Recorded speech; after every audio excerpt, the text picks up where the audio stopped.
Yombodirwa awara ya vutahe ndichila chipinga cha mshumo ya Maambiwa ngadzina nendipi alitemeri atindothe ndina chanduko ligege ndoribuwa alinda jemadekwa kwatanganeza kaino bengena mshumo pano dhuni za kasho Johannesburg ndichirina kana madekwana ngaridzedze ubva zvino uyosvika awara ya vufumi robafanira mafhungo manjisa chanotaka nga hembe Kenya mshumo chandu ndiza uri asiyasho rirothe na vone ngeyo hayani vayashera mrenje chandu karimbo dijana kambutsiso ya namusi ikorimini yapo mbutsiso yasho iri vone vari mini nga zva uri khosi khulu varushaka lwa mazulu vome sizulukazi litini avanga jeneri mushumo wa mbulungo ya mukololo wa mukololo vomangosuthu buthelezi machero na vo buthelezi voshera mrenje vukuma kha uri khosi khulu vo misizulu vajene kha khulunoni ya vuhosi ndizone chandu matina eneyo ndi maitere amverere ya rushaka lwa mazulu hune uyanga maitere ayo khosi khulu abayidzi mbulungoni matina machitodo vachipida cha inombe Kenya mshumo ngava ringwalere khasi yetari lashu la Facebook na la X kha SABC Mafhungo ngeno nomboro dzashu 078 459 1516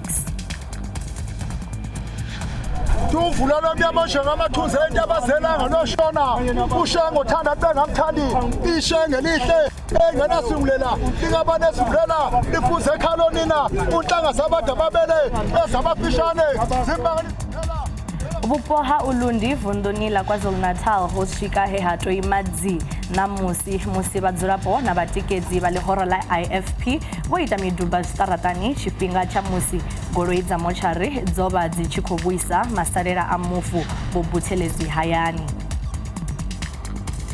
Tomorrow morning we are actually appealing to the people to please keep time.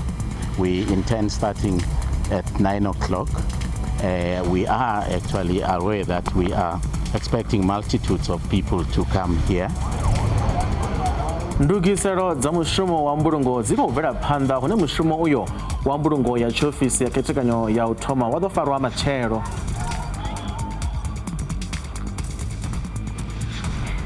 Mugudisi wa zi Springboks Boshak ninaba vo amba nga budalo malugana na ukhererwa nga mutambi wa timu ya rushaka Malcolm Marx nga mlandu wa fuvalo.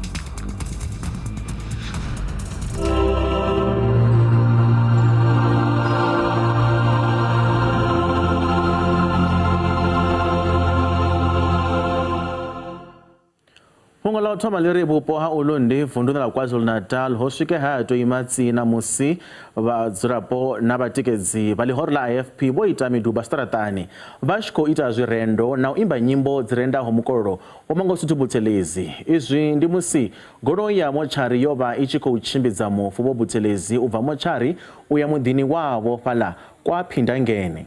Goloi iyo ya mochari yova yorangwa phanda nga vaofisiri vahulwane va IFP va rushaka lwa mazulu khathihi na vafunzi mushumo wa mbulungo udofarelwa fala stadium cha Prince Mangosuthu Buthelezi machero. Tomorrow morning we are actually appealing to the people to please keep time. We intend starting at 9 o'clock. We are actually aware that we are expecting multitudes of people to come here, and for that reason it is important for people to keep time, in particular Amabuto to be actually on time, because even in the morning from here it will be Amabuto again who will actually take him out of his house into the vehicle, and then they will escort him all the way out where they will actually at a certain point then they will allow the hearses to actually proceed to the stadium. At the stadium there will also be another Amabuto waiting to welcome him, to receive him into the stadium, right around the stadium, as he would actually have done if he was alive, waving and greeting people up to the point where he will actually be handed over to the military, because this is actually in essence the official funeral. Then after which Amabuto will then be actually shown where to sit. Inhliziyo zethu zibhlungu impela ngoshenge usokalisa. Sihlangene siwumphakathi kanye neqembu namabutho. Sithi hamba kahle shenge. Ulale ngokuthula sohlala sikukhumbula. Usebenzele sokalisa. Siyathemba ukuthi nawe lapho khona uzolala ngokuthula. Siyakuthanda sohlala sikuthanda. Akekho oyofana nawe. Tumvula lomyamashe ngamathuze entabazela noshona. Ushengo thanda bengamthandi. Ishenge lihle. Engenasungulela lingabanesungulela lifuze ekhalonina unhlanga zabantu ababele ezabafishane zimbanganisungulela tungela ngani imfuzi yaphuma ezandleni zabakwaZulu bethi bayibamba yaphula uyahlumbuluka umuntu esinembu yothukela ingwenyana. Simkhumbula kakhulu baba uShenge nomsebenzi wonke asenzele yona lapha ezizweni sakwaZulu ngoba wabona nje amabutho ngoba sifakazela khona lokho ukuthi usebenzile umntwana wakwaphinda ngena into ebesimthanda kuyona ibeneqiniso bekuba bone iqiniso kakhulu bengesabi ukumele iqiniso usakhele nje ubona ibhedlela ubona izikole nje ubona undini ubona nabantu endlela bamsupporta ngayo zonke inhlangano zikhona zisupporta uShenge ziyalazi iqhaza lakhe alibambileyo lapha kwaZulu Natal.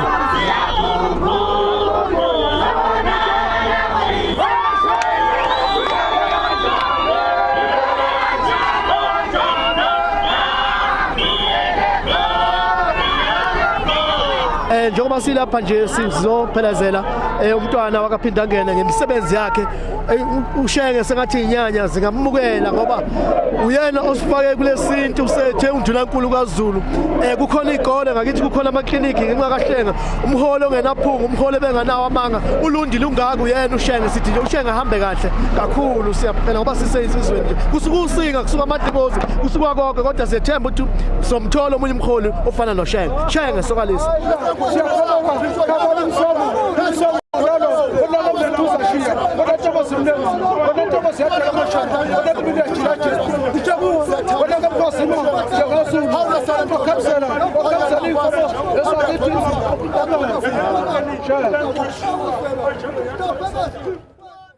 Switchka deba zoraro ndukisaro za mushumo wa mbulungo ya mutumbuli wa lihoro la IFP mukorobo mangosutu botelesi ziko vera panda hune mushumo uyo wa mbulungo ya chofisi ya ketekanyo ya utoma wadofara machero bali zibara na chibaro bakorabererwa ujenera mushumo uyo wa machero.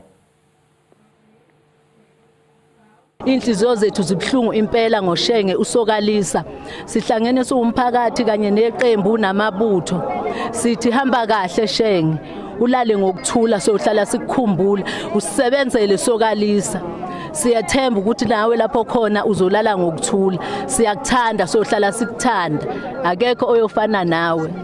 Simkhumbula kakhulu baba uShenge nomsebenzi wonke asenzele yona lapha ezizweni sakwaZulu ngoba wabona nje amabutho ngoba sifakazela khona lokho ukuthi usebenzile umntwana wakwaphinda ngena into ebesimthanda kuyona ibeneqiniso bekuba bone iqiniso kakhulu bengesabi ukumele iqiniso usakhele nje ubona ibhedlela ubona izikole nje ubona undini ubona nabantu endlela bamsupporta ngayo zonke inhlangano zikhona zisupporta uShenge ziyalazi iqhaza lakhe alibambileyo lapha kwaZulu Natal. Sithi Shenge ulale ngokuthula siyacela ukuthi ungasipha indoda eyobaqotho njengawe Shenge.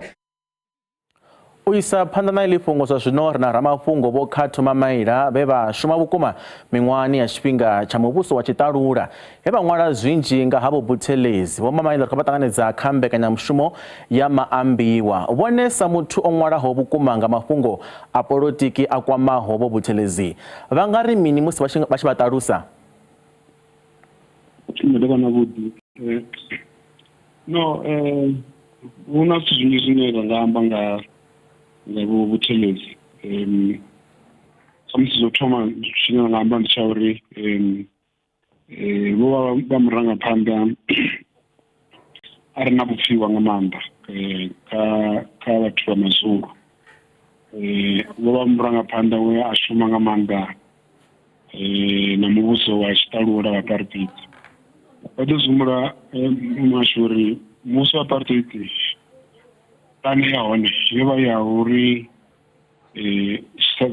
sango la South Africa li zibaitiwe liketekaniwe ube nazigwada zigwada richilesa baveda silesa machangana richilesa mazuru richilesa maxhosa zino bobutelezi boba mumwe muthu weyaba kayo plan ya maburu ya divide shango la South Africa vha muthu o thusa nga maanḓa ku ita hezwo zwithu ndi ri vho vusuludza hezwiḽa zwithu zwa tribalism ye na namusi vha sedza South Africa u ḓo wana uri u kha ḓivha na tribalism khulwane nga maanḓa kwa KwaZulu-Natal.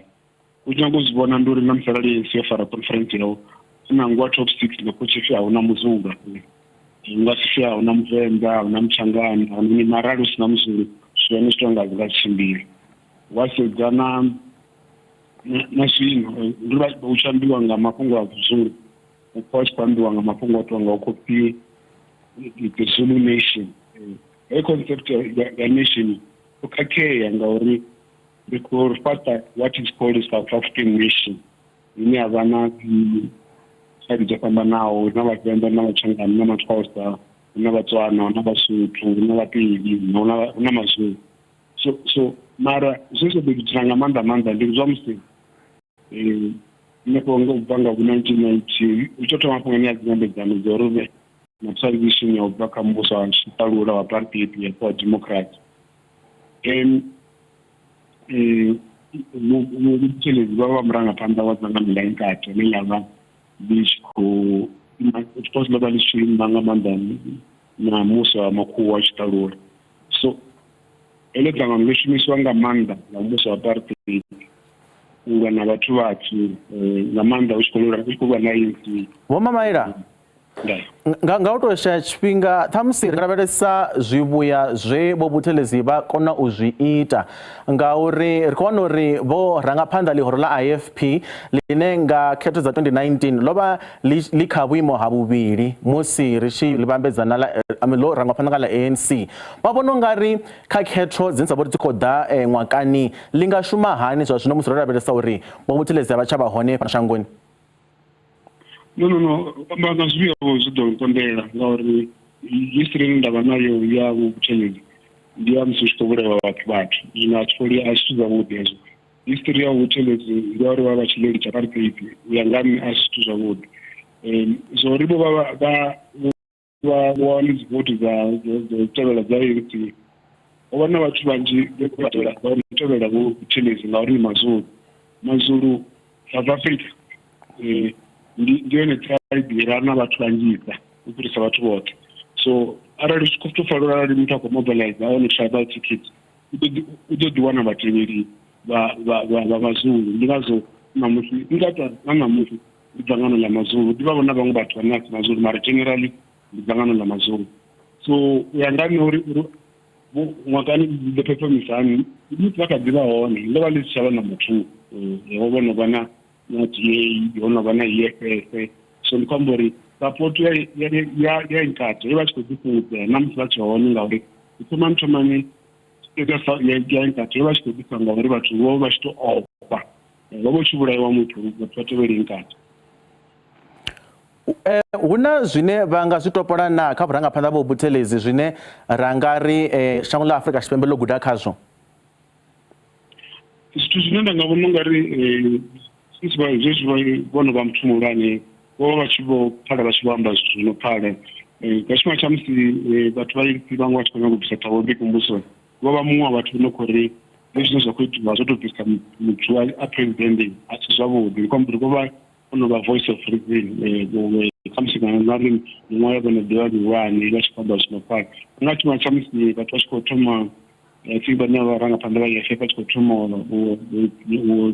u fema uzuma vha president vho Buthelezi vho kaidza uri no nangwe ni sa funi Zuma arali kha ḓivha president ya South Africa ni office ya president because arali na vha sa tsirisa hezwo ri vha ri khou ḓinyadza riṋe session so vho vha na zwithu zwo vha ḓi amba nga maanḓa vhono zwezwi zwi khou amba tshikhala eloni ndi a vhona vha vha tshi khou amba mafhungo mulalo mara ndi uri tshifhinga nṋe a u koni u hangwa zwithu zwe vha ita u thomani ngori ndi uri nga si livhuwe muthu uri o bvisa mulalo hu na uri o thoma ngo ndiyeno o thoma nga dzikhakhathi ndi uri nga si ite dzikhakhathi hezwi ndi tshi fhelisa dzikhakhathi nda vho wana re ya uri ndi vhuḓi ya mulalo ndi vhona u nga ri ndi fanela vha sedza in totality kha zwe vha ita zwone vhutshiloni havho.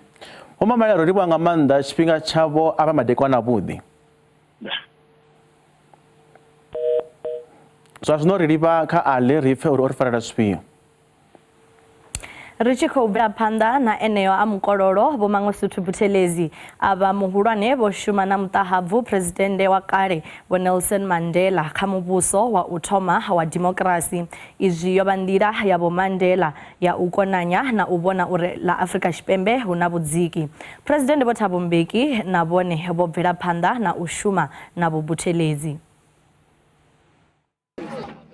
Vhushaka vhukati ha Buthelezi na Mandela ho thoma murahu nga tshifhinga tsha muvhuso wa tshiṱalula. Vho Buthelezi vha vha muraḓo wa ligi ya vhaswa ḽoro ḽa ANC musi vha tshi khou guda ngei University ya Fort Hare miṅwahani ya vhugidi ḓaṱahefu ina. President wa kale wa ḽa Nigeria vha ri vhushaka vhukati ha Mandela na Vho Buthelezi ho vha ho khwaṱha vhukuma. I said to him, my dear brother, when you leave prison, not if, it is when. When you leave prison, your problem will not be resolution of racial differences, but also resolution of ethnic differences as well. And Nelson Mandela got me perfectly and said, oh, you are referring to Comrade Buthelezi. He is a freedom fighter in his own right. Vhushaka uho ho vha ho khwaṱhiswa nga uri Vho Nelson Mandela vha vha tshi dzhiela nṱha ṱhonifho vhupfhiwa Vho Buthelezi nga u lwela mbofholowo na nyiledzo dza muvhuso wa tshiṱalula ho vha ho fhambana na madzangano a u lwela mbofholowo. Izwo ḓo sia hu na khuḓano vhukati ha Vho Buthelezi na vhaṅwe vhalwela mbofholowo. Sheng and I do not think that there is a crisis. And we will look at problems at our own pace. Nga ṅwaha wa gidi ḓaṱahefumalo u vhonala ndo ya muvhuso wa tshiṱalula i tshi khou hulela he dzangano ḽa Inkatha Freedom Party ḽa wana thikhedzo u bva kha muvhuso wa tshiṱalula zwe zwa thoma khuḓano vhukati ha vharema zwikolo bulasi zwa sia vhathu vha zwigidi vho lovha. Nga tshifhinga tsha nyambedzano dza u sima muvhuso wa demokrasi nga gidi ḓaṱahefuṱahe khakhathi dzo ḓo bvela phanḓa. Musi u tshi swikelela datumu ya khetho dza u thoma dza muvhuso wa demokrasi kha ḽino ḽioro ḽa AFP ḽo ḓo ḓivhadza uri a ḽi nga ḓo dzhenela khetho dzenedzo. President nga hetsho tshifhinga wa FW de Klerk na Nelson Mandela wa humbula uri Vho Buthelezi na Inkatha vha khombo kha shango he nga murahu Vho Buthelezi vha dovha hafhu vha ḓivhadza zwa uri vha ḓo dzhenela khetho idzo. I nevertheless apologize for the past acts. I wish to say on record that on no occasion has the Inkatha Freedom Party's leadership ever made any decision anywhere at any time to use violence for political purposes. Vho Mandela na Vho Buthelezi na zwinzhi zwe vha si khou anḓana khazwo kha khabinethe yavho. Vho Mandela vho thola Vho Buthelezi sa minista wa zwa muno nga gidi ḓaṱahefuṱahe ina. Vho Buthelezi vho isa phanḓa na u shuma kha khabinethe ya Vho Mbeki u swika vha tshi bviswa muvhusoni nga gidi mbili malo he vha sumbedza ho vhaisala. I've never heard of any other country in the democratic world anyway where this has been done. And I do believe that, in fact, it is going to affect us somehow. I think that in fact, it was something that was not expected. Even, in fact, I was speaking to the king at this function, and he was equally devastated by it. Vho Buthelezi vho humbela Vho Mbeki uri vha dzhenelele musi tshi khou thoma u sa vha na nyanḓano vhukati havho na khosikulu ya Mazulu he vha dovha hafhu vha ṋanga uri vha tshimbidze zwa u ṱoḓa u vhuya havho kha ḽihoro ḽa ANC. Zwa zwino ri livha kha vhupfiwa ha avho vhe vha ri rumela milaedza nga fhungo ḽa ḓuvha he ra vhudzisa uri vhone vha ri mini nga zwa uri khosikulu vha lushaka lwa Mazulu Misuzulu Zwelithini a vha nga dzheneli mushumo wa mbulungo ya mukololo wa Vho Mangosuthu Buthelezi matshelo zwine izwi a tou vha maitele a lushaka ulu hune khosikulu a vha nga yi dzimbulungoni. Nṋe ndi vhona hu sina tsho khakheaho. Hu khou tea u tevhedzelwa maitele ane a itisa zwone hu songo sedzwa uri ndi nnyi o itani hani.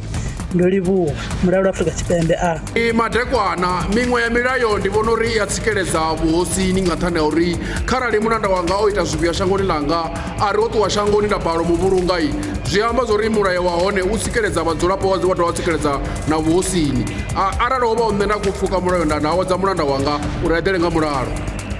Sanga misi vho ṱangana makelelwani King o joba nga fha maketeka nṋe ndi vhona uri arali mvelelo yavho i tshi yelaedza zwezwo kha vha tevhedzele zwine mvelelo yavho yelaedza zwone uri khosikulu a yi mbulungoni ya iṅwe khosikulu. Nṋe ndi vhona uri a huna tshithu tsho khakheaho hafho ndi uya nga mvelelo yavho avho vhathu ndo livhuwa vho ṱangana mafhelelwa ni king of joba nga fha makete kana nda kha fhungelo ḽo ṱaho ḽa uri khosi khulu ya lushaka lwa mazulu a i nga athendi mbulungo matshelo nṋe ndi vhona si mafhungo avhuḓi khosi khulu kha yo athenda lufu lwa vhubuthelezi ngori ndi hunzhi ri tshi vhona mufu wa vhubuthelezi vha tshi khou tika iyo khosi na musi vha tshi vheiwa ifho tshiduloni ṱirali gidima tshipholisa muthu wa vhathu nga ngeloni tshaulu tsha bowana ya kha fhungo heḽo nṋe ndi vhona zwi tshi nga tou vha zwithu zwi si zwavhuḓi uri ni khosi vha si fhelekedze mukololo nga u tou ralo kha mukololo wa khosi ya mazulu ndo ndi sokoto pfha uri ni ndi zwithu zwine a si zwavhuḓi a vha dzudzanye mafhungo avho vha fhelekedzane sa mahosi na mukololo ṱirali gidima tshipholisa muthu wa vhathu u bva tshaulu tsha bowana ndaa ndi vhona ungari kha vha zwa pride yavho vha ye u tikedza muṱa wa Mangosuthu Buthelezi ngauri arali vha sa ya vha ḓo ḓisolisa kha lushaka lwa mazulu ngori na vhone vha tikedza zwihulu musi vha tshi wa kha hetsho tshidulu tshine vha vha khatsho zwa zwino ri tshi khou amba zwino ndi khou vhona ungari kha vha ḓilingedze nga nḓila dzoṱhe uri vha ḓivhonadze afho fhethu ngori hu ḓo vhona vhuyeni vhuhulu vhune vhu ḓo vha vhudzisa uri vhone vha gai ende hu si vhe na phindulo musi ri tshi kha ḓivha kha ḽeneḽo fhungo zwa zwino ri livha kha milaedza ye ya tou ṅwaliwa kha siaṱari ḽashu ḽa Facebook kha SABC Mafhungo. Kha ri thome u lavhelesa mulaedza wo u thoma une wa ḓovha u tshi khou bva kha Mashau ari a thi vhoni hu na tsho khakheaho arali hu mvelele yavho ro vha ri tshi ḓo sasaladza kana u sola arali hu tshi pfhi hu na lufu lwe vha ḓivhonadza tsumbo lwa vho Nelson Mandela. Muṅwe mulaedza u khou bva kha Venḓa Royal ari u ya nga maitele a tshizulu khosi a i dzheneleli mishumo ya mbulungo ndi tshiila na hu mbulungo ya mubebi kana ṅwana khosi a yo ngo tendelwa. Uyo ndi vhupfiwa hune a khou bva kha Royal ri tshi khou sedza vhupfiwa hune a khou bva kha Rembo uri a huna zwine nda nga pikisa a thiri ndi mvelele yavho zwine ndi ri zwo luga vha ise phanḓa na u ṱhonifha na u hudza mvelelo yavho vha sange dziṅwe tshaka dzo no miliwaho nga tshikhuwa. A ri pfhi mulaedza wo fhedzisela u khou ḓa na Mbuli Makherana ari nga mvelelo ya mazulu vha tenda uri khosi a yo ngo tendelwa u vha tshipiḓa tsha mbulungo ngauri zwa sa ralo u ya ri sia tshifhinga tshi sathu swika navho King Solitini vha zwi humbula murahuni hangei vho hanelwa u ya u vhulunga malume wavho vho Prince Israel Mqwaizeni zwino nṋe a thi vhoni vhuthada. Mathina ovo hovo vhupfiwa he vha ri rumela nga kha WhatsApp na nga kha siaṱari ḽashu ḽa Facebook vha songo ṱutshela kule ri a vhuya na maṅwe mafhungo hu si kale.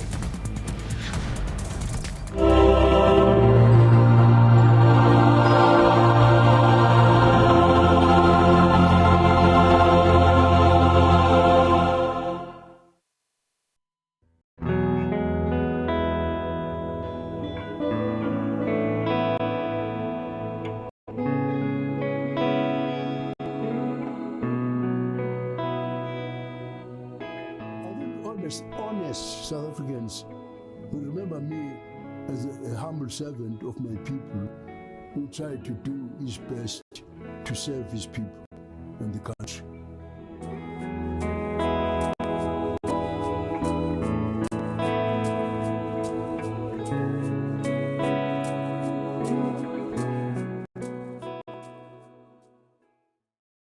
Tsamela leti sematseni letindzaba letinaba-nabile khumbula titfola njalo ngaboLwesithathu makubumbana insimbi yesithupha kuphi ku-DTT.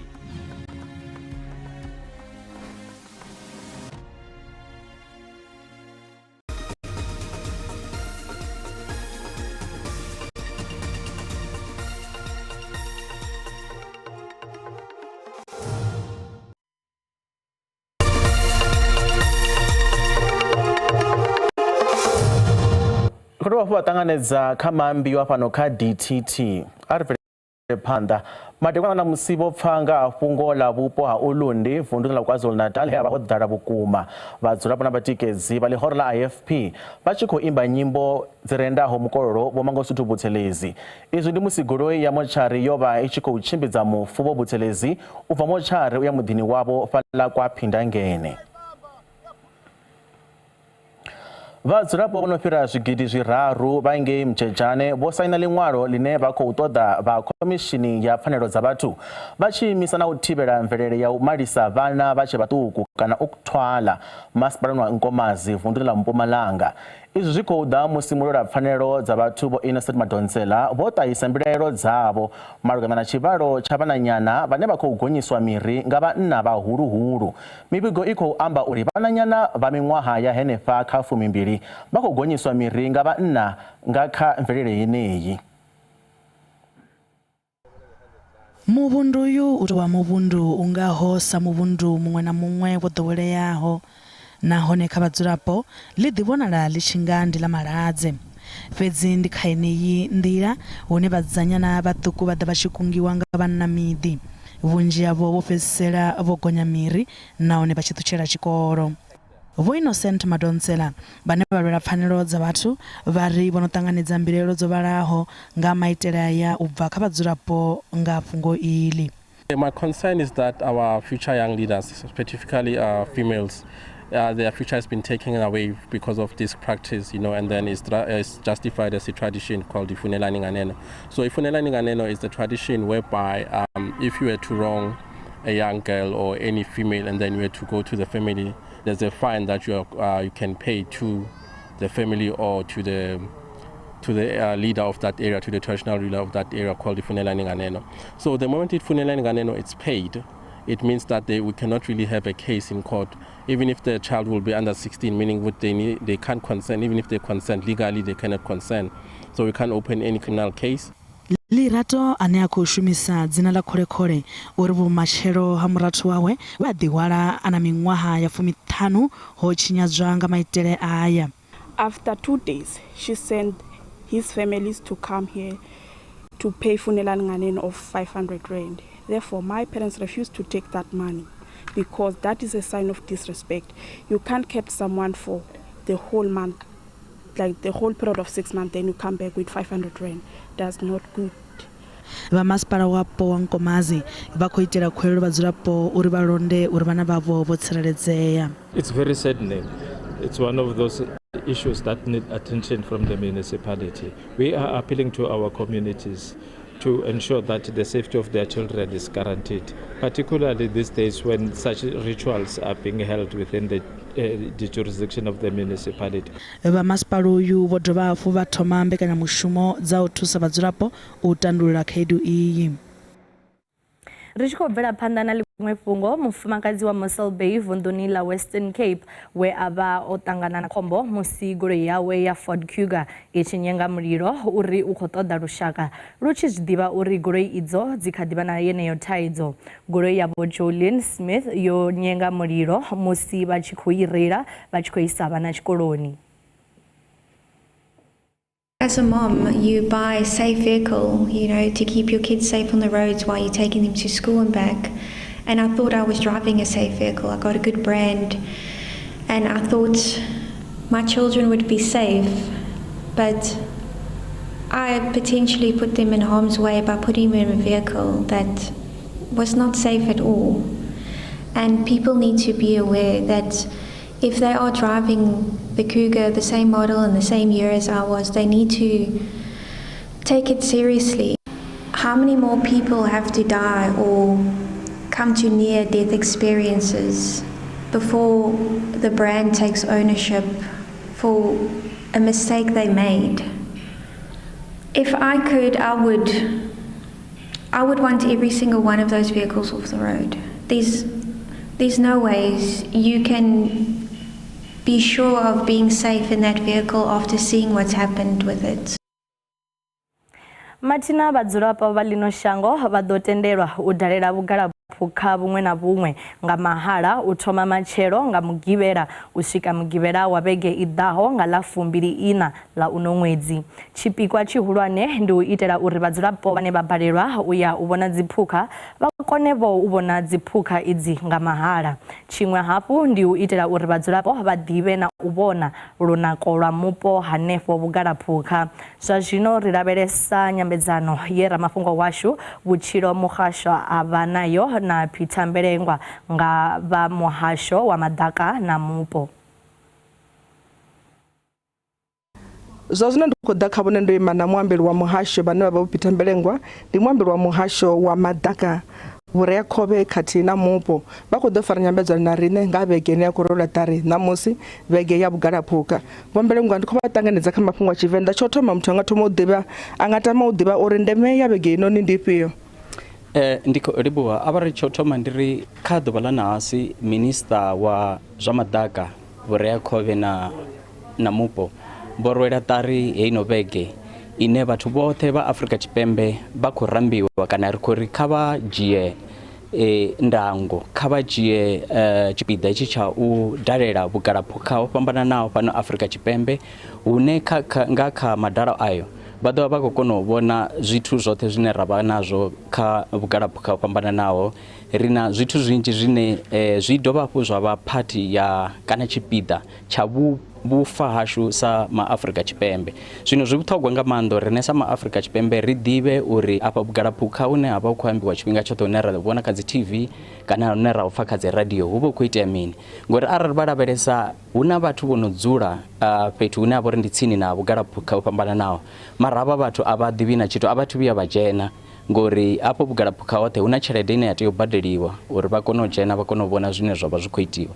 Zwino sa muhasho ro dzhia tsheo ri tshi khou shumisana na tshiimiswa tshashu tshine tsha vhidzwa South African National Parks uri ri vule dzigete dzashu vhege yoṱhe uri vhathu hoṱhe hune vha vha hone afha Afrika Tshipembe vha kone u dzhena vhugalaphukha ho fhambananaho vha tshi khou vhona dziphukha na zwoṱhe zwine ra vha ri khou zwi ita ri tshi khou takalela kana pembelela vhufa hashu. Ḽi khou pfala nga maanḓa Vho Mbelengwa, zwa zwino ndi khou tama u ḓivha uri kha zwoṱhe zwine vha khou amba zwone ndi zwifhio zwine zwa vhesa zwa ndeme kha uri vha nga ṱuṱuwedza zwone vhathu uri vha dzhiele hezwinoni zwithu nṱha? Tshine tsha vha tsha ndeme ndi tsha uri vhufa hashu dziphukha hedzi dzine ra khou amba ngadzo dzine dza vha vhugalaphukha ndi dza ndeme vhukuma uri ri kone u ḓivha uri dzi tea u tsireledziwa hani na zwa uri ndi zwifhio zwine dza zwi ḓisa. Arali ra lavhelesa riṋe sa Afrika Tshipembe sa shango u vha na dziphukha ṱhanu hedzi dzine dza ḓivhea nga maanḓa zwi vha zwi tshi khou ita uri vhadali kana vhathu vha vhaendela mashango vha ḓe fhano Afrika Tshipembe vha tshi khou ḓo vhona hedzo phukha. Zwino zwi vha zwi vhuṱhogwa ngori ri wana vhathu vhane vha khou dzula tsini na vhugalaphukha vha fhedzisela vha tshi khou kwengweledziwa u dzhenelela kha zwithu zwi songo teaho kana zwithu songo lugaho zwine zwa sia zwi tshi khou vhaisa kana hu tshi khou vhulaiwa dziphukha hedzi dzo fhambananaho. Zwino hezwi vha tshi dzhena vha tshi vhona hezwo zwithu vha ḓo dovha hafhu vha wana dzingudo dzo fhambananaho ngori hafho fhethu ndi hone fhethu hune vha ḓo dovha hafhu vha wana mishumo, ndi fhethu vhane vha ḽa mabindu maṱuku vha ḓo kona u dovha hafhu vha wana zwikhala zwo nga kha ḓi ita vhubindudzi na riṋe kha dzi phakha dzoṱhe kana kha vhugalaphukha hoṱhe hune ha vha hone. Tshihulu tsha uri ri khou tea u ṱhogomela mvelele ri dovha hafhu ri ṱhogomele na vhupo hashu nga kha dzi phukha na kha vhugalaphukha hoṱhe hune ha vha hone fhano Afrika Tshipembe. Okay, mbudziso nga fhedza ndi uri musi muthu afho a tshi swika hu na zwine a fanela u bvisa zwone a sumbedzisa uri ndo swika kha itshi tshikene kha vha vhone tshone vha kone u ntendela ndi tshi dzhena nga maanḓa ro sedza na vhane vha khou ri vha nga ḓa vha ita vhubindudzi kha musi vha rengisa zwithu vha fanela uri vha ḓe na mini? Zwino khuwelelo i kana thambo i khou ya kha maAfrika Tshipembe vhoṱhe uri hezwi vha tshi ḓa afha dziphakhani dzashu kha iṅwe na iṅwe phakha ine anga vha i tsini na vhuponi havho kana hanefho hune vha nga kona u dalela hone kha vha ḓe vho fara basa yavho ine vha ḓo kona u ḓivhisa ngayo uri vhone vha muthu ane a vha uri vha mudzulapo afho na Afrika Tshipembe. Zwino vhana vhane vha vha uri vha fhasi ya miṅwaha ya 16 vhone a huna need yori vha ḓe kana yori vha ḓe na dzi basa hedzo vha nga kha ḓi sokou tou ḓibvelela vhana vhabebi kana hanevho vhane vha khou vha tshimbidza u ḓo dalela dzi phakha hedzi. Ndo livhuwa nga maanḓa Vho Mbelengwa tshifhinga tshavho. Avho ndi Vho Peter Mbelengwa na vha Maambiwa muhasho wa zwa maḓaka vhureakhovhe khathihi na mupo. Zwa zwino ndi khou ṱoḓa u dovha ndi bvele phanḓa ndi ambedzele zwo uri maAfrika Tshipembe vha khou ṱuṱuwedziwa uri vha dzhie tshenzhemo kana vha dzhie tshikhala hetshinoni tsho uri vha ye vhugalaphukha vhune vha nga kona u swikela khaho ngauri ndi zwithu zwa ndeme khavho sa zwo Vho Mbelengwa vha ṱalutshedzisa zwone. Nṋe ndi Vhutshilo Muhasho, SABC News, Pretoria. Mathina vha songo ṱutshela kule ri ya vhuya husikale.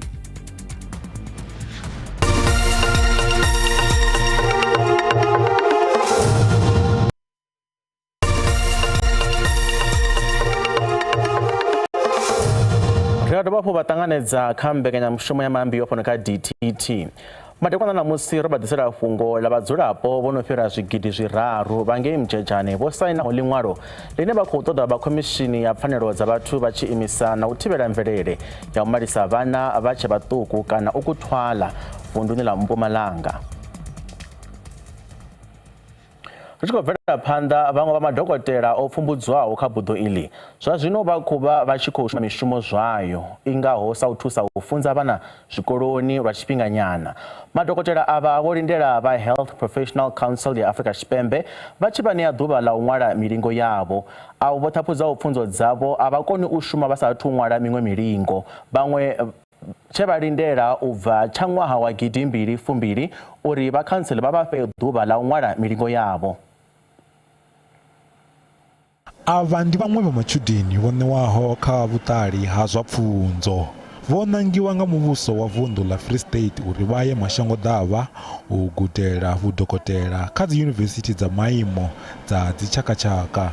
Fhedzi matshudeni ava vho ṱhaphudzaho pfunzo dzavho dza vhudokotela vha kha ḓi vha na nḓaḓo sa izwi vha sa ḓivhi uri vha ḓo ita nḓowenḓowe dza buḓo ḽa vhudokotela gai. Madokotela aya vho pfumbudzwaho vha ri vho isa dzibammbiri dzavho dzine dza ṱoḓea u khwaṱhisedza uri na ngoho vho gudela buḓo iḽo. Fhedzi vha ri u lenga ha vha Health Professional Council of South Africa u vha ṱanganedza a zwi khou vha fara zwavhuḓi. Sometimes I feel like going back to Russia and practicing there, but then because of the scholarship issues, the contract that we signed, it strictly stipulates that you have to, they will fund you for 6 years, and then after that 6 years you'll have to come back to South Africa and serve them for the number of years that they've paid for you. So that's why we are here, sitting here today. I can't go to any other country because I'm bound by the contract. Volitswane vari va muvhuso vo tambisa tshelede ya tshikwama cha lushaka. I'm not sure about the numbers, like all in all, right? I'll just make an example using the amount that we were getting for stipend, which was 500 euros per month. So 500 euros, when I translated it or converted to rands, it's like 10,000 and some change. You multiply that by the number of months that we have in a year, which is 12, you get 121,000 and some change. So multiply that by 6, it amounts to 732,000 rands. That was spent on one person alone for the whole 6 years. And then you find me sitting here as an education assistant, and I'm a doctor by the certificate. You understand? So they're not really getting return on their investment. It's like money just wasted. Vhaṅwe vari u shaya masheleni zwo ita uri vha dzhie mishumo ya tshifhinganyana na u ṱutshela u pfumbudzwa kha maṅwe maongelo afho vhuponi havho sa izwi vho vha si tsha wana magavhelo. Honestly, it's very sad and it makes me very furious because it's like for now I'm working as an educational assistant and then I'm a qualified doctor.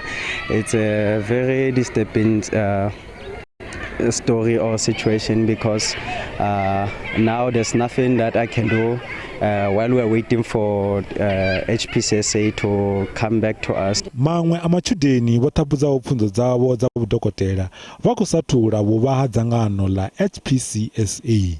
To be honest, it tells me that they are incompetent. There is something that is happening internally. There's a lack of accountability because how does it take 2-3 years to get a board exam? And we're hearing the same excuses over and over. We're looking for a service provider. I mean, if you know that the contract is ending in March, like they had said, you make the necessary provisions to make sure that you set a board exam date as per your own policy. So if you cannot keep your own policy and you cannot keep yourself accountable, what are we even talking about? Va muhasho wa mutakalo afho vunḓuni vari muṱola muvhalelano wa 2021 na 2022 vho shumisa masheleni ono swika milioni dza R40 na zwigidi zwa maḓana a malo fusumbe ṱahe wa dzirannda kha masheleni o thusaho matshudeni u dzhena tshikolo. List of graduates was shared with the HPCSA for them to track the applications. Not all students on the list will receive invitations for examinations, as they are in different stages with the application process, and some arrived in July, August 2023. We are, however, in constant communication with the HPCSA for updates. To date, the curriculum for 3 Russia universities was approved for board examination track. The Dalian and Wuhan universities in China, however, were not approved, and they must reapply for curriculum approval. The HPCSA has issued an approved list of universities. Kachitatamende chobviswaho nga vodokotela vomagome maswike va HPCSA votaluchedza uri kontraka inevo vave nayo na University ya Sefako Makato yeya va iyone ine vakuchimbidza zon'wala milingo ya madokotela ya bodo yofela nahone ndikale vachikukundela wana chiimiswa chine changatusa ubva nga mwedzi wa Fulwana nga ṅwaha wa 2022. Vomasike vakuhumbela ufarilwa lufanga na uri vakupfesesa usafaria zwavhuḓi ha avo madokotela a pfumbudzwa mashango ḓavha. Maipfi a ndiliso a khou ḓa nga vhunzhi zwi tshi tevhela lufu lwa vho Barry Steenkamp Madekwe. Mukalaha vho Steenkamp ndi khotsi a Nyalunako o vhulawaho ane a vha River Steenkamp. Mafhungo a lufu lwavho o ḓivhadzwa kha siaṱari ḽa Facebook ḽa tshiimiswa tsha River Rebecca Steenkamp Foundation. Barry will be remembered for the gentle giant that he was, but also for the profound sadness that was part of his life, as he could never accept and come to terms and find peace with Riva's death. We now find solace in the fact that he is with Riva, and I hope that he now finds the peace that he deserves. Vamasipala wa Fitaho Mutuvadze vodalela muvundu wa Hakomane ndanyana ha Squanward vunduni la Limpopo. Madolo aya akho udanga murahu ha musi vora Mafhungo va SABC vohamba na vadzulapo vevapomoka masipala kha utambisa masheleni apadaho milioni dza fuminthihi kha bada isongo fhatiwaho. Apa ndune warira vhukuma dzithavhani dza Liole u tshi khou tinya matombo mahulu. Lwendo lwa livha vhuponi ha Hakomane lupada awara 2. Kha tshifhinga tsha murahu vhadzulapo vha vhuponi ha Hakomane vho pomoka masipala wapo wa Fitaho Mutuvadze kha u shumisa masheleni a rannda dza milioni dza 10 nga ṅwaha wa mbalelano wa 2017 2018 kha tshipiḓa ichi tsha bada. Fhedzi vha masipala vho zwithudzela kule. We cannot say 11 million was spent because that is a lot of money. We could have done many things with the 11 million because it is part and parcel of the maintenance. We did not use that kind of money. Avo vhane vha vha na maimo mahulwane vho tshenzhema zwine vhadzulapo vha vhuponi ha Hakomane vha dzulela u zwi tshenzhema. Tshiendedzi tsha vha tshi khou endedza vhahulwane vha masipala tsho kombetshedzea u siwa nḓilani. Vhuponi uhu vhadzulapo vho dzula awara 3 vho lila madalo a vhahulwane vha masipala. Musi muṱangano uyu u tshi takutshedza vhadzulapo vho ngo vhuya vha u thithisa. This is a document ye bontshang gore masipala ore o spendile 11 million ka tsela ya Hakomane ka 2017-2018. 11 million 133,240 ye lore masipala ore spendile ka tsela ya Hakomane. Na masipala wa tseba na ga ke thaitse maloba ka re Thabo Mokoena o e ganne na le a tseba na taba ya tsela yona le lena le sepetse mo godimo ga yona le a e bona gore motho e mongwe le mongwe ma phelago ka nako ya tokomorasi a go kgonege gore ka nako tša ditokomorasi ke hlwe ke sa hlaka ke tšama ke tia menwana ke kata ke merwalo ba re ke tokomorasi a e kgonege. Re a le kgopela ba mmasepala le kgone ka re le rega la re swarela selo. Nga nnḓa uri vhadzulapo vha khou ḓivhudza uri vho tambula lwa miṅwaha ya tshivhalo khathihi na nyambedzano dzavho na vha ha masipala, vhaofisiri vha ha masipala a vho ngo ḓidzhenisa khazwo. Rena re wela morago le masipala ro dula fase di dihlalefi tša rena ra bona gore na re tša e fetsela re tša ruti fe re le masipala.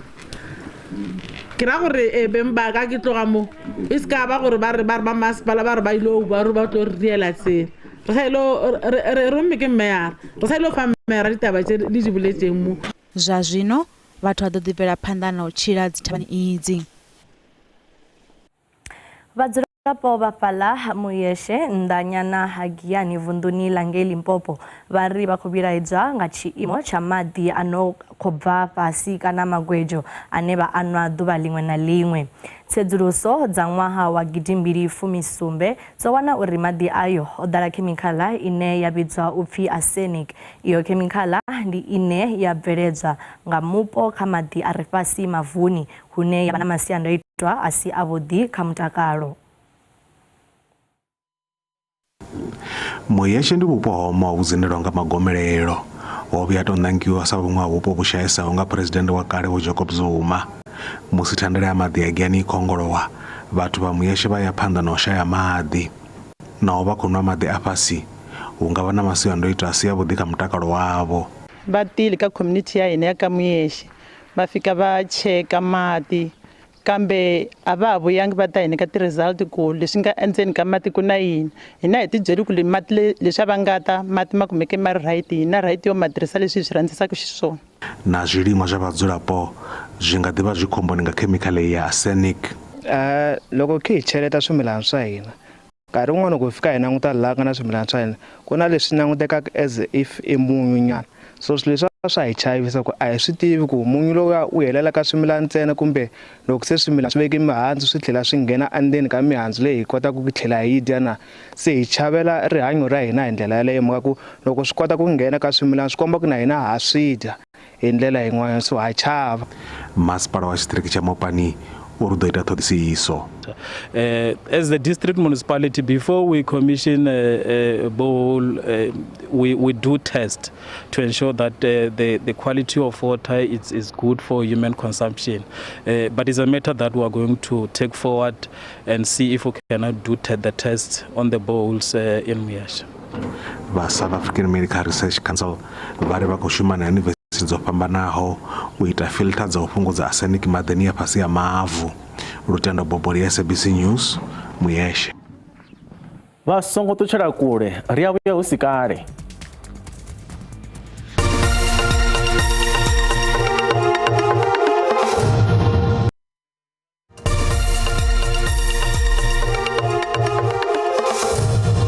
Ri khou dovha hafhu u vha ṱanganedza kha mbekanyamushumo ya Maambiwa fhano kha DTT. Ri vha humbudze nga ḽiṅwe fhungo ḽe ha pfhi vha ino mbekanyamushumo ndi fhungo ḽa maipfhi a ndiliso a no khou iswa kha vha muṱa wa Steenkamp nga vhunzhi zwi tshi tevhela lufu lwa vhuberi Steenkamp Madekwe. Mukalaha Vho Steenkamp ndi khotsi a Nyalunako o vhulawaho ane a vha River Steenkamp. Mugudisi wa timu ya lushaka ya rugby kana dzi Springboks Vho Jack na Nineba vho amba nga vhuḓalo malugana na u xelelwa nga mutambi wa timu ya lushaka Malcolm Marx nga mulandu wa fuvhalo. Dzi Springboks vho swika ḓoroboni ya Bordeaux u itela mutambo wavho wa vhuvhili wa tshigwada cha Pool B wa tshiphuga cha ḽifhasi na shango ḽa Romania. Mbudziso ndi dza uri ndi nnyi ane a ḓo dzhena vhuimoni ha Malcolm Marx naho mutambi wa fly half Henry Pollard o lugela u tamba. Mutambo uyu vhukati ha dzi Springboks na shango ḽa Romania ndi wa vhuvhili vhukati ha mashango aya nahone u ḓo tambiwa mba matshelo nga Sondaha nga masiari. Timu ya lushaka ya Springboks no ḓi lugela u dzhena kha mutambo wa vhuvhili kha tournament ya ḽifhasi hune ya ḓo livhana na timu ya Romania. Dzi Springboks khou dzhena kha mutambo uyu dzi sina mutambi Malcolm Marx, mutambi makone u thusaho timu iyi kha vhunzhi ya mitambo. Zwo ralo timu ya lushaka i khou lavhelela u bvela phanḓa i sina mutambo uyu. U ya nga mugudisi Vho Jack Nenaba vho no ḓi zwi ṱanganedza. Yeah, Malcolm, how did it happen? It was a freak accident. His legs just got caught between another player's legs. It wasn't a contact session. It was a bit of a team run where we had two opposing sides and we were painting pictures for each other. And yeah, it was just unfortunate. I think it's a blow on various levels. You know, I always start, like yesterday, I think the majority of our team were, when we left Toulon to come to Bordeaux, I think we were all sad, you know, that's probably the first loss. Udisiaba vakotenda khala uri wana timu yo khwaṱhaho. every individual in our team adds something to the box, to the Springboks, the environment, the team. So we lose that with Malcolm. And a typical thing is in the mornings, I saw Malcolm very early with his daughter in his arms. So I'm going to miss that. Zvino mugudisi vonena baba kutila marambo atoka uri ndi nyanda do jena vimoni ha Max zoraro huku humbura uri mutambi ngaye hera Poland ono dingamera. I think Andre is in the mix, and as we would with the other players, Lucanio is very close to being ready. Probably a week or two before he's ready and fit to play, and then so all the players that were injured, that were on our ready to play list. Fuvaro la Max halinga do kwa matime yinga ndera siabudin safunga dzina la wele bano dituswa ka mutambo uteveraho mugudisi vonena ba vari mutambo uyu avanga do chera fasi sabunga wandeme. We saw with Fiji, we saw with Scotland in the warm-up games, we saw last night with Uruguay. I think, and that must probably be credit to World Rugby with all the effort that they've put into the Tier 2 nations to get them to close that gap, which is, I think, it's awesome. Timu ya Springboks idombana na timu ya Shaka Romania pala poto ngasonda nga masiari hatebara island ge Paris ngamugivera udao. Mutamba phanda wa timu ya Lushaka ya Bafana Bafana lebo mutiba uri batambi ba Africa Shipembe borugera utamba nga ziligi 5 za nthesa za chango lange Europe. Mutamba phanda uyu anezwino abange France asikali obera utamba ka timu ya Lushaka ngamra wa upeza mingwa mina asiho ngamurandu wa mafubaro. Mutiba uko utenda oima kala uri timu ya Lushaka ingafenya kachipuka cha kamitambo ya chango la Africa ini do farero akashango la Ivory Coast mwa how thou. There are players in South Africa that are playing in Europe, but yeah, in France League 1 there were Dolly and Zungu and also Piri, Lebon Piri. But it's not that they were there and they came back that they were not good enough. No, they were very good, good enough. And it's just that the style of play, that side is different than here. And also maybe I think what they were asking the players to do, it's not their style of play. And but for me, South Africans, they are very good. For me, they can make it anywhere. And everyone is motivated. Percy and everyone. And I believe we can go there and win because we really have a good squad, young players. But South Africa, there is a lot of talent. These boys are very talented. They're very skillful. They're very quick on the ball. And I believe we can go there and win it. But if we give our all in every game. Chandu anamusi Robina riliba kama pero avege. Ndizone ali reo ko gumane pana musi rotangana hafu nga musumburu wo chipinga chila uvanga awara ya butahe ubyoshika awara ya bufumi. Nda.